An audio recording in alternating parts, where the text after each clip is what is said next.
देखिए, दिल्ली में एक बहुत ही बड़ा हंगामा शुरू हुआ है। लेकिन इस हंगामे को बताने से पहले एक डायलॉग मुझे याद आ रहा है।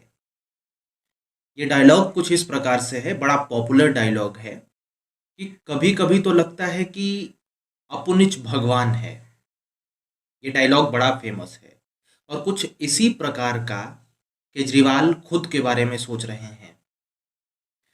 मुझे तो लग रहा है कि वो इस हद तक सोच चुके हैं कि शायद वही भगवान है। तभी तो भविष्यवाणी कर रहे हैं, ऐसी भविष्यवाणी जो कि कोई कर ही नहीं सकता है। ऐसी भविष्यवाणी जिससे कि बवाल हुआ है उसके घर के सामने, केजरीवाल जी के घर के सामने जो शरणार्थी हैं वो बैठ करके हंगामा कर रहे हैं, प्रोटेस्ट कर रहे हैं। क्योंकि कुछ इस प्रकार का स्टेटमेंट ही दिया है उन्होंने सीएए का विरोध करते करते। देश में सीएए लागू हुआ है और इसका विरोध बहुत चल रहा है। लेकिन केजरीवाल जी भगवान बन के उतरे हैं और कुछ स्टेटमेंट दिया है। पूरा मामला क्या है जरा समझिए। और किस प्रकार से जो शरणार्थी हैं, जो बाहर के देश से यहाँ पर आकर के रह रहे थे, जिनको की नागरिकता मिलने वाली है सीएए के अंतर्गत, ये लोग केजरीवाल पे क्यों हावी हो गए, क्यों केजरीवाल के घर के सामने आकर के प्रोटेस्ट करने लगे और केजरीवाल को गलत बताने लगे। ऐसा मैं क्यों कह रहा हूं कि केजरीवाल खुद को भगवान कह रहे हैं या फिर सोच रहे हैं। कुछ नजर उनके स्पीच पे देखते हैं जो उन्होंने दिया है। केजरीवाल ने बुधवार को एक प्रेस कॉन्फ्रेंस किया, जिस प्रेस कॉन्फ्रेंस में उन्होंने सीएए कानून को लेकर के कुछ बोला। वो ये था कि जो सीएए कानून है ये बाहर के घुसपैठी को लाने का एक तरीका है। इससे बाहर के लोग बहुत भारी मात्रा में भारत में आने लगेंगे ताकि सीएए के अंतर्गत उन्हें नागरिकता प्राप्त हो। उन्होंने यहां तक कह दिया कि 1947 में जो भारत पाकिस्तान विभाजन हुआ था और जो लोग यहां से वहां विस्थापित हुए थे, इससे भी बड़ा भारी मात्रा में लोग विस्थापित होंगे, बाहर से आएंगे यहां पे। और ऐसा हुआ तो देश के लिए बहुत बुरा होगा। अब वो बुरा क्या होगा? इनका कहना है कि दिल्ली में चोरी बढ़ेगी, दिल्ली में डकैती बढ़ेगी, दिल्ली में रेप बढ़ेगा। यानी सीएए के अंतर्गत अगर सरकार देती है किसी को नागरिकता, तो दिल्ली में ये हो जाएगा, चोरी डकैती रेप बढ़ेगा, रेप बढ़ेगा। पहले तो मान लीजिए रेप बढ़ेगा, कुछ हुआ नहीं है अभी, उससे पहले ही अनुमान लगाना और इतना गंभीर आरोप लगाना रेप जैसी कि होगा ऐसा। जबकि जिन लोगों को यहाँ पर नागरिकता दी जा रही है सीएए के अंतर्गत, उनकी ओर से अभी तक तो फिलहाल कोई ऐसे रेप वाले घटना हुए नहीं हैं।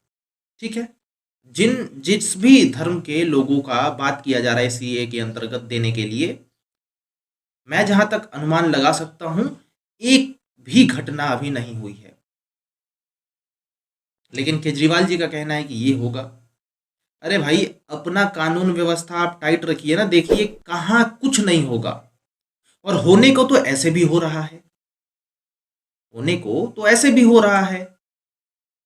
लेकिन सिर्फ और सिर्फ जनता में ये कहना कि भाई ये आ जाएंगे तो ये होगा, कैसे होगा, क्यों होगा, क्या उनके सर पे लिखा है?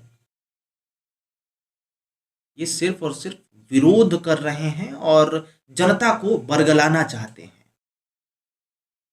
और उन्होंने क्या कहा?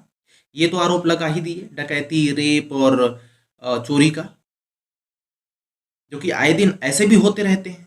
खैर, इनका कहना है कि 1.5 करोड़ अल्पसंख्यक भारत में आ सकते हैं और उनको नागरिकता मिलेगी तो ये हो जाएगा। केजरीवाल के अनुमान के मुताबिक जो भारत, आई मीन पाकिस्तान, अफगानिस्तान और बांग्लादेश, यहाँ पे अल्पसंख्यकों की संख्या 3.5 करोड़ है। ये केजरीवाल के अनुमानित है। भाजपा चाहती है कि ये सब आ जाए यहाँ पे फिर भाजपा इनको नागरिकता दे दे। ठीक है, ये बोल रहे हैं जनता से कि आप देखो हमारा ही पैसा से इनको नागरिकता देगी और इनको जॉब दिलवाएगी। ये इसलिए भाजपा कर रही है ताकि इनका वोट बैंक तैयार हो सके, जिससे वो आगे आने वाले चुनावों में फायदा पहुंचाएं ये लोग। मतलब ये, चलो वोट बैंक का तो मैं मान सकता हूं कि चलो खैर तुम जो भी बोल लो, ठीक है, क्योंकि राजनीति में ये सब चलता है। मुझे एक ही चीज खराब लगी, रेप वाली बात, डकैती वाली बात, चोरी वाली बात। हाल ही के दिन में एक स्पेनिश महिला के साथ में रेप हुआ है। क्या वो विदेशी थी और क्या उसको नागरिकता दिया गया था, या फिर कुछ ऐसा मामला था? हो गया ना रेप। कानून व्यवस्था सही रखिए केजरीवाल जी, ज्यादा मत सोचिए। खैर विरोध करना सबका अधिकार है, लेकिन भगवान समझना नहीं और ऐसे स्टेटमेंट देना नहीं। और इन्हीं बातों को लेकर के जो अभी आए हुए हैं भारत में, वो लोग इनके घर के सामने प्रदर्शन कर रहे हैं कि ऐसा आपने क्यों बोला, किस बेस पे बोला। खैर आप लोग बताइए कि क्या सोचते हो सीएए के बारे में, क्या सोचते हो लोगों के बारे में, क्या मिलना चाहिए नागरिकता, और क्या सोचते हो ये रेप और केजरीवाल जो बोला है इसके बारे में। बाकी राम राम, मैं हूं अंकित सिंह।